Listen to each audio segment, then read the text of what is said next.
Hi, welcome to this week's edition of BizToday. I'm Nazreen Ibrahim, and as you know, on the show, we always feature successful entrepreneurs or we talk about a trending topic. Well, today we're doing both with one very special gentleman in the studio. He's a colleague of mine in the industry, a good friend, and I really respect and admire him for the work he's doing, which is why he's sitting here today to also inspire you with his example. So, Fortune Nkwanyana runs Blue Fortune Communications.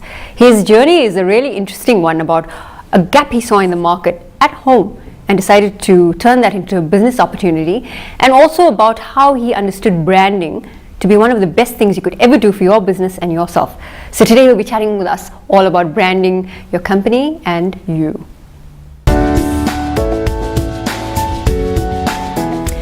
Fortune, welcome to BizToday.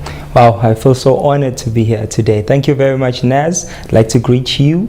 I'm really looking forward to this one. It's going to be a great one. It is going to indeed be a great one. You know, I was saying to the listeners when we just started out, how much I admire you as a peer in the industry, because I know your story, but I also know how hard you work right now to make sure that the one thing you're passionate about, brand, is what you always keep on point. When I think of you, I always think excellence. That's the motto you live by. That's the it thing about me. So whenever you think fortune, you have to understand that I'm really related with excellence. From the way I speak, from the way I dress, to the way I do business with people. So everything about me all kind of goes back to that small tagline that represents me, which is to think excellence. Because I seriously believe that excellence is the ultimate attitude for success at every point. Excellence is the ultimate attitude for success. Hence, that is why I say, if you're going to think, you may as well just think excellence. Yeah. Fortune, you're a motivational speaker, you're a brand consultant, you're a owner of a communications and branding company, and you're just making it happen all over the country. I heard that you opened up offices in Johannesburg.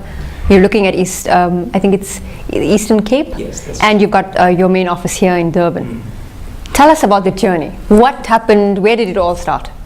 Wow. It takes me back way. I was still in high school that time. I think you know the story, but for the viewers as well who don't know at home, it was a simple concept that I identified. Because I still believe even today, whenever the word entrepreneurship is said, the word is too big. It's too big for me. You know, entrepreneurship is too big. We should just say entrepreneurs are problem solvers. That's all. So basically, my story started when I was back in high school. That time, I lived in a small town called Kwatuguza in Stanga. You know the place.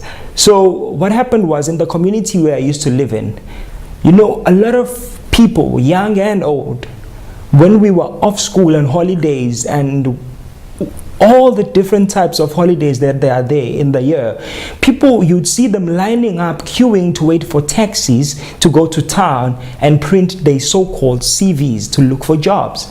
So now I saw this as a problem. In school, in high school where I was, they taught us a lot about computers. You know, that time it was called EGD.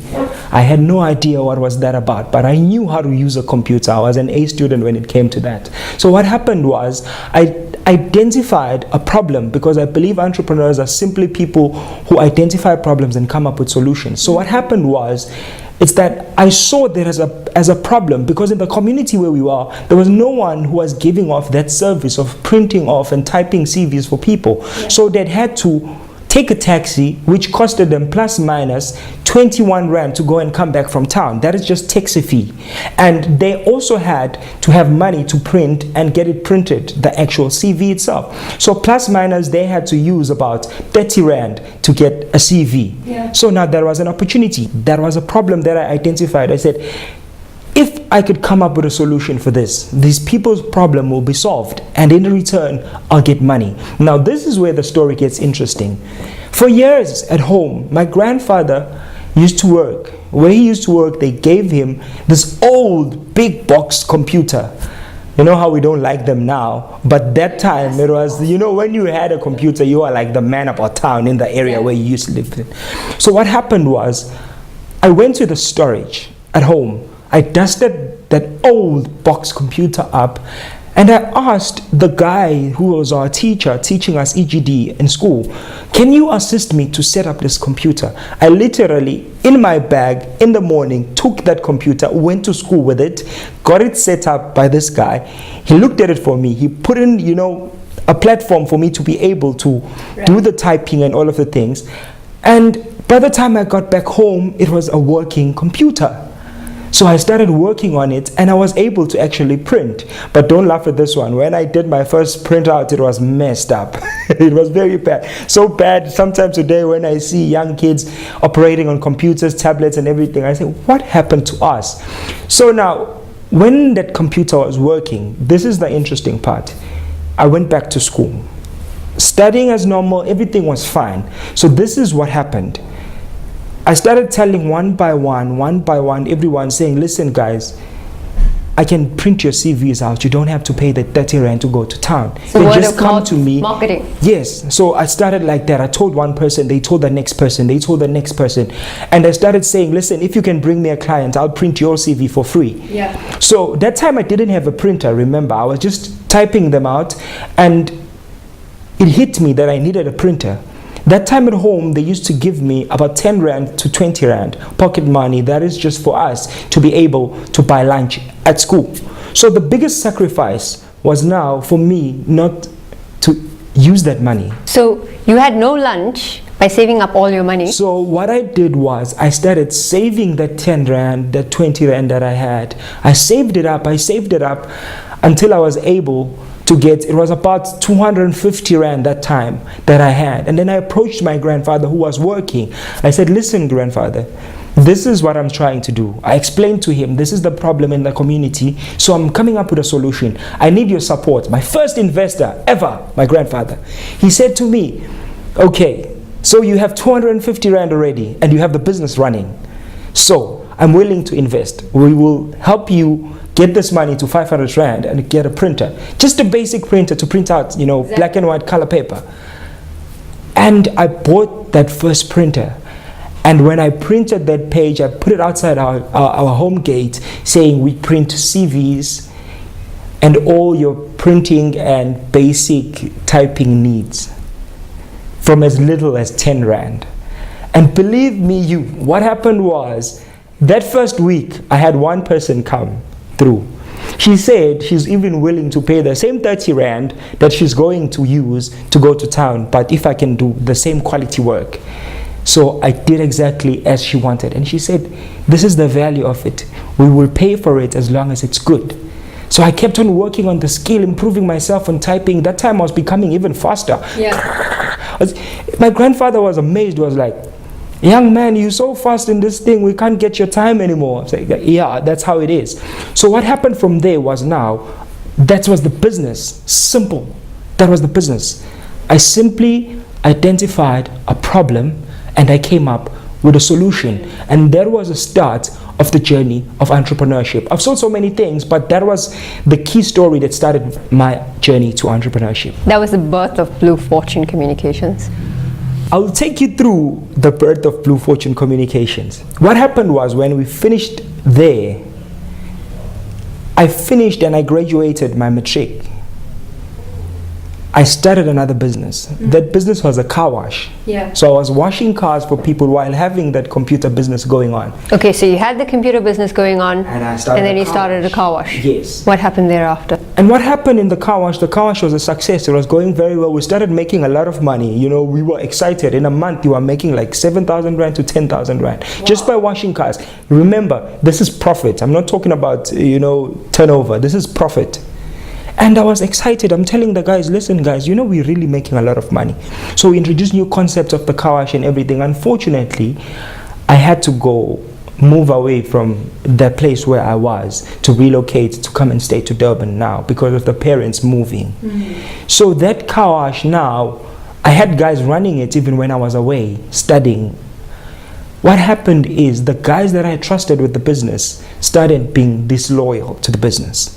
So I knew the money that we used to make on a monthly basis. So suddenly the money started to shrink, it went down, and they were telling me, but the expenses were still the same. I'm asking myself, what's happening here? So that led to the downfall of that car wash, which was not a success afterwards. An interesting lesson for you as a business owner. Very interesting. About how you'd trust people enough, but also how to have the right team in place. Exactly. Because now that also questions how to actually find the right people, because big and small organizations, whether you like it or not, people make great organizations. Organizations, whether it's a big brand or not, it's the people that make it great. So I learned a lesson there where I trusted people and they failed me. But after that, I learned and I became better. And from there, when I was in varsity now, this is the also interesting part, where I started actually identifying another problem. We were busy with assignments. You know, you've been as students, you know this. As students, it's like a human disposition that tells us when we receive our assignments, we put it in our workbook and we forget about them. Yeah. And we only realize a week before the hand-in time. So what happened, I identified that students were doing that. So what I did was, I said, this is another problem similar to the one I solved at home. So what I'll do is, I'll do my assignment on receiving. So I'd receive my assignment, I'd do it 3 days prior. And what would happen is, I would be finished with my assignment and I'm sitting with time in my hands. So now I identified as how can I maximize this now? I identified that students were handing in assignments late. Some of them, you'd find them day before and the day of the hand-in, before the hour of hand-in. They're sitting outside the lecturer's room waiting to submit their assignments because they are late. So I saw this as a problem. So guess what I did? I started a business and I said, listen guys, I type assignments at a fee. I'll type your assignment quick. I'm done with my assignments, right? Yeah. So I started telling one by one, listen, if you have assignment ready, not typed, bring it to me. So I'll type it for you. So now if I go through this, you started printing CVs at home and typing them up. Yeah. You then went on to run a car wash. Yeah. And from there at university, you started assisting students with typing up their assignments. Sounds like a serial entrepreneur to me. So as it was going, when we were starting these typing of assignments, this grew now. This is where the business concept began to come big and it grew. I had 5 students already who are coming to me to type assignments. Now this is not small assignments, they're like 20-page assignments. And now I'm charging them like 250 for a 20-pager. So they pay the money because they are late and the only way is to get someone to type while I finish up my research. Exactly. So I did that. And it grew. Before I knew it, I had like 20 people coming to me to type assignments. Now I needed somebody to help me because I was not going to make it in time. So I started hiring. So what happened was I introduced my friend to this model. I told him, listen, Bri, I want you to come and assist me with this. I'll give you 50% of the money, split share. So from that 250, we'll split it. He's doing the work, but we still split it. I want to hear more about this story because I think our viewers will be so inspired by the little challenges you saw in everyday life that are staring people in the face. Exactly. But you took those as opportunities and you turn them into a business model. Exactly. We are going to take a small break. When we come back from the break, we'll hear more about Fortune's story. You've heard, I mean, this guy's a serial entrepreneur.